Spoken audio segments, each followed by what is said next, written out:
Hello and welcome to Beechwood Recordings in Derry City. I'm Brian. We're just going to take a few minutes today and show you around the studio, show you a couple of bits and pieces that we'll use for recording your music. So we'll start probably the heart of the studio, really, recording studio, is the mixing desk. That's an Allen & Heath GL 2200. It's 24 channels, but we're only using about 8 or 9 at the minute. We use this mostly for drums. We've got our bass drum and bass drum out, rack tom, floor tom, a couple of snare mics, our overheads, our hats and our right cymbal are all going through this. But before they go into that, they go through some of these EQs and compressors and stuff that I'll chat about later. Monitor wise, these are Yamaha HS7s, which are great. They're fairly flat response wise, so they're good for recording, and then mixing. Then we tend to use headphones when we're actually mixing and mastering, but they're great recording monitors. We have them a few years now and can't fault them really. With the monitors, we listen to them through this PreSonus monitor station, where you can have up to 3 sets of speakers going at the one time. And there's a talkback function in this as well, which we'll talk about later when we're talking about the drums and next door. A couple of drum machines we use mainly for click tracks, although we have used them as the main drum tracks on a couple of songs in here. So we've got the Alesis SR16, an oldie but a goldie, and an Electrive as well, which is more of a rhythm composer than a drum machine, but it's a handy tool we have.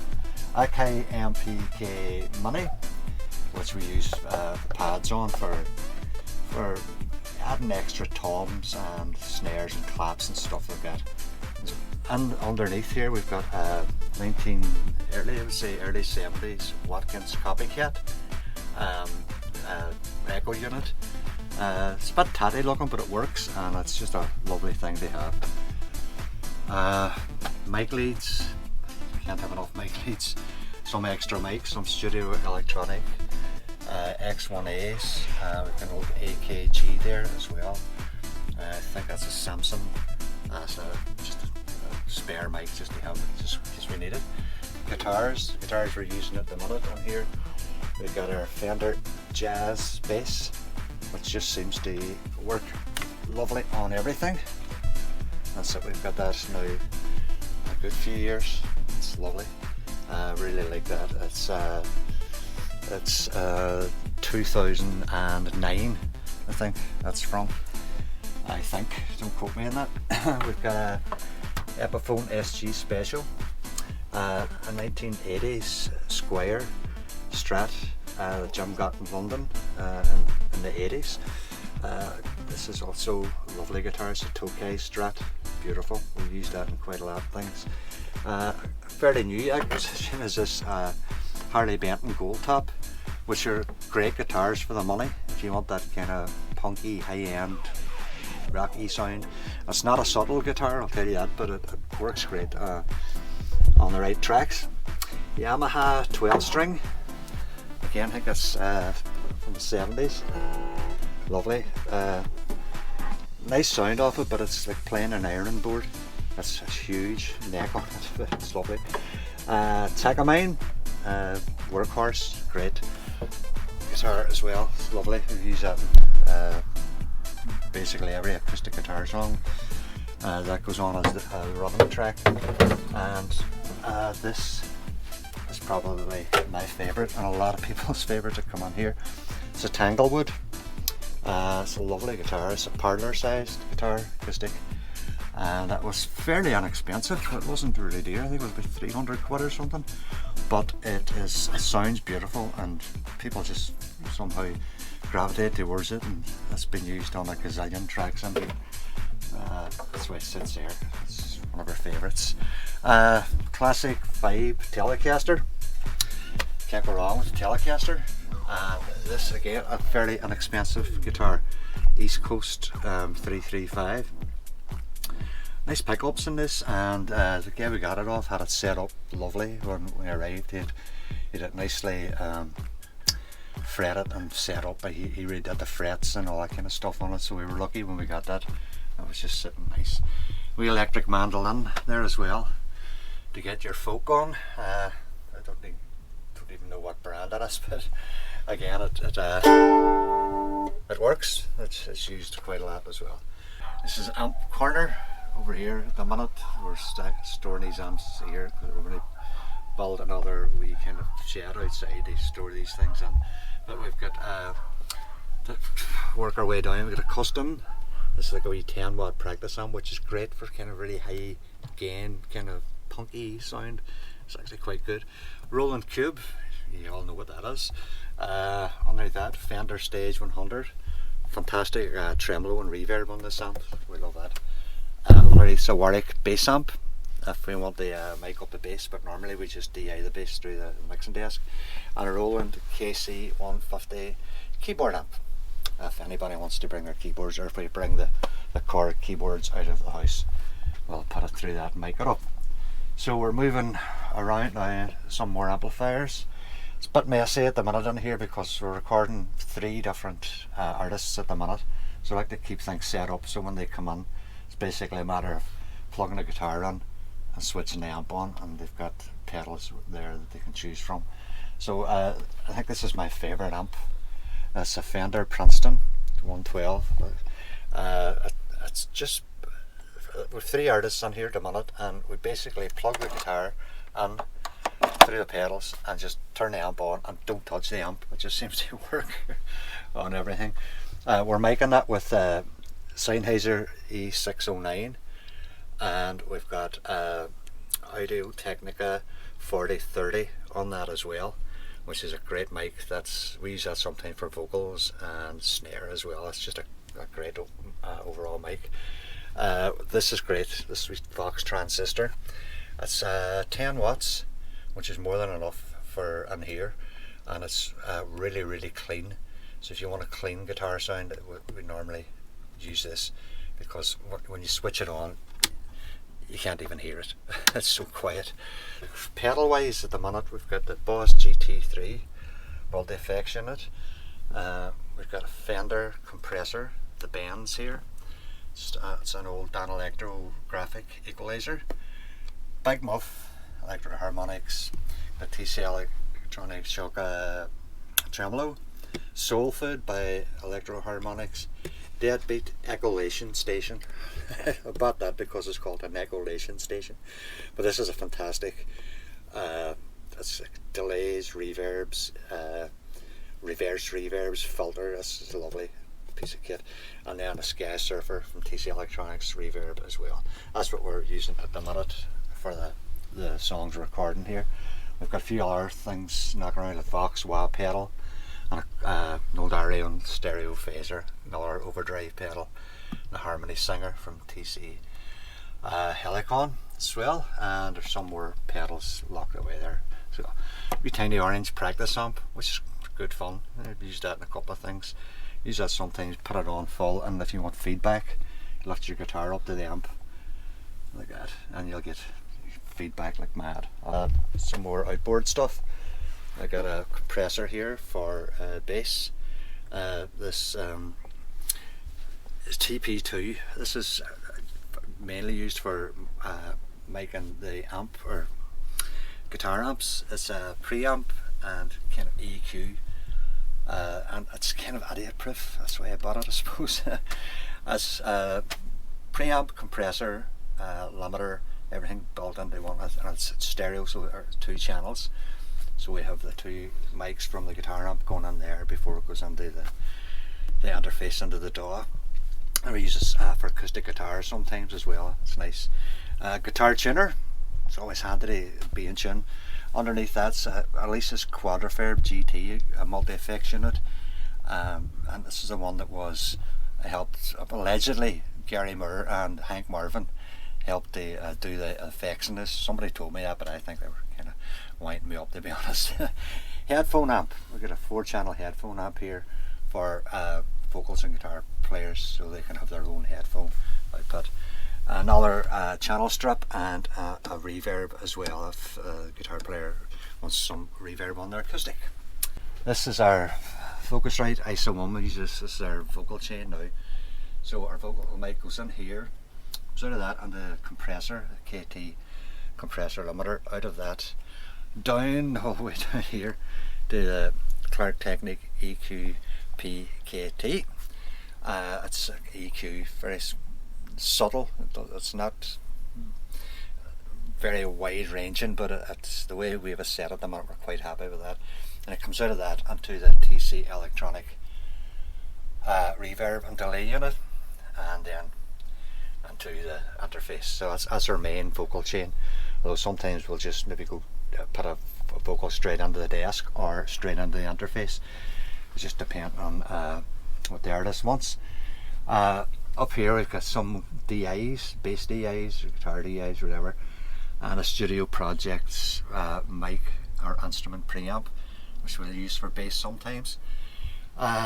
Underneath that, just some more Lexicon reverbs. We've got a Rain preamp sometimes we'll use, and Alesis microverb here, that's for our snare mic, and next door, and a Joe Meek compressor, that's for the kick from next door as well. That works well on a kick drum, we find. Our interface is a Tascam US 1800, but we use that. That's like 8 on at the front. You have 16 inputs on this altogether, so you can record up to 16 channels at one time through that. And we've got another one as well, the US 1641, which if we wanted we could link the two of them together. They have more channels, but we find what we have at the minute is quite enough. These are our drum channel straps. We've got our overhead 1, overhead 2, rack and floor. So drum mics come from next door and here. We can EQ them, compress them, limit them, gate them, whatever, and then they'll go on to the desk for more EQ, final EQ. And at the bottom here, the Pro MPA 2, that's kick 2 and snare 1. They come in from next door into these preamps and then into the desk for more EQ. So that's basically what we've got on here, and if you want to come on next door, I'll show you where the drums are.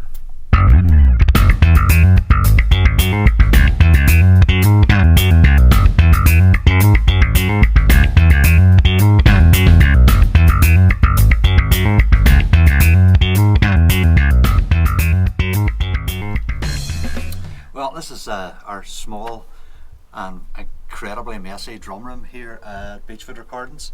I'll just walk you through the kit. It's a 1998 Mapex Maple kit. We've got 12 by 10, 16 by 16 and a 22 by 18 kick. We've also got a 10-inch tom for it as well that we'll sometimes swap out. It's nice, it works well in this kind of small room. Unfortunately we were kind of stuck for space, so this is as big as we could go. It's about 10 by 12, but when you make it up properly and EQ it, it's doing the business so far. Snare, Ludwig Supraphonic, that we just find works on everything. Probably needs tuned, but there you are. That's lovely. It's 14 by 6, and again it's a lovely snare, Ludwig Supraphonic. Probably one of the most recorded snare drums in rock and roll history. We've also got a roll pair, and we've got a Mapex Saturn snare as well, and we've got a Black Panther knocking around there as well, if people want to swap out, or they can bring their own snares as well. Cymbals, Zulgin a custom Rock Crash, Zulgin medium ride a custom again, Sabian AAX 18-inch China, Meinl Classic Customs 16-inch Fast Crash, and Zulgin a custom hi-hats as well. And we've got some other Paiste and Zenki cymbals in there as well if people want to swap here and there. A couple of a custom splash cymbals in the other room. Mics, we have two 57s on the snare, one going through the desk, one going through some of the outboard stuff and next door. AKG P4s on the two toms, and an Audix D6, and we'll bring in the Audio Technica 4030 as well, and we'll put that on the kick drum for recording that. We have some triggers on the drums as well, the D drum triggers on the bass drum, toms and snare, and that's because we've also got Stephen Slate drums, Easy Drummer and Groove Agent on there. So if you wanted something a bit strange on your kit, you have the option of having the actual drum sound, and you can use some samples and triggers as well to blend or use either or. Microphones, overheads, Studio Electronic 2200s on the overheads. We've got Sontronics, I'm not sure the model of that, can't remember, that's on the right symbol, and the Lewitt Air mic on the hi-hats. That's what we're using on here mic wise. Sounds nice, sounds well, bit of EQ, and it's a nice wide open sound for such a small room, which surprises nobody more than me. Headphone monitoring for drums, because we can't see in from next door. There's a wee, if you look down here, you can see a headphone amp monitor, so the drummer can put his headphones on and adjust his volumes, and then via the talkback on the PreSonus monitor station we can talk to the drummer, he can talk to us, because the mics will pick up his response to our questions, like why are you playing that so fast, things like that. So loads of drumsticks. I've got a cajon on there as well, and I hate cajons, so it's it's hiding in there, but it's there if anybody needs it. So this is our drum room, and as I say, it's small, messy, but it does the job. We've also got another kit on there that I nearly forgot to tell you about. It's an old Sonar kit. It's slightly smaller drums for kind of a little bit kind of folkier, jazzy or lighter kind of stuff.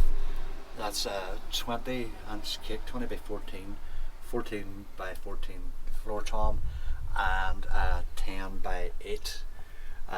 Lovely sounding wee kit. Evans heads on that. We've got the Remo heads on this as well. Again on there's a few extra toms. So Mapex, I think it's some Mapex M Pro tom. We've got a couple of other Sonar toms and bits and pieces knocking around, just for experimenting and swapping and changing the drum sound, which we do quite a lot.